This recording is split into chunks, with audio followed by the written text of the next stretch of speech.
తన జీవితం ప్రజాసేవకు పునరంకితమని అనంతపురం జిల్లా రాయదుర్గం తెదేపా అభ్యర్థి కాలువ శ్రీనివాసులు పేర్కొన్నారు. రాయదుర్గం నియోజకవర్గం కనేకల్ మండలం బ్రహ్మసముద్రం గ్రామంలో టీడీపీ అభ్యర్థిగా పోటీ చేస్తున్న కాలువ శ్రీనివాసులు ఎన్నికల ప్రచారంలో రోడ్ షోకు ప్రజల నుంచి అనూహ్య స్పందన లభించింది. ప్రజలు ఆయనకు ఘన స్వాగతం పలికారు. ఈ సందర్భంగా మహిళలు హారతులు పట్టి తిలకం దిద్దారు.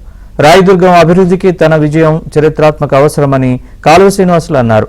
తాను ఎమ్మెల్యేగా ఉన్న సమయంలో బ్రహ్మసముద్రం గ్రామంలో సాగునీటి సమస్యను పరిష్కరించిన విషయాన్ని గుర్తు చేశారు. రైతుల సంక్షేమానికి అహర్నిశలు కృషి చేసినట్లు తెలిపారు. తనకు ఓటేసి గెలిపిస్తే రైతుల పొలాలకు పాలేరుగా పనిచేస్తానని కాలువ పేర్కొన్నారు. ఏ రైతు ఏ రాత్రి పొలం పైనకు వెళ్ళకోకుండా నీళ్లు పారించిన ఘనత నాదే. ఒకసారి ఆలోచన చేయమని అడుగుతా ఉన్నా. నా శ్రమను గుర్తించండి. మీరు ఒక్క రోజు ఒక్క ఓటు నాకేస్తే 5 ఏళ్లు పాలేరులాగా పనిచేస్తాం. మీ పొలాలకి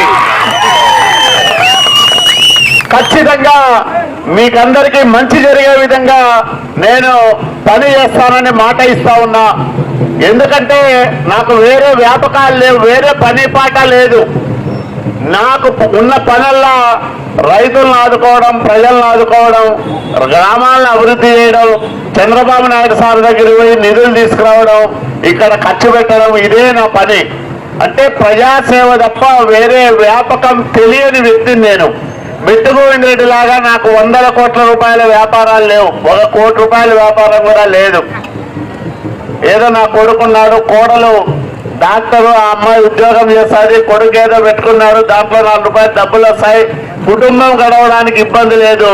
నేను మాత్రం ప్రజాసేవకే అంకితమైనానని మీ అందరికీ నేను మనవి చేస్తా ఉన్నా.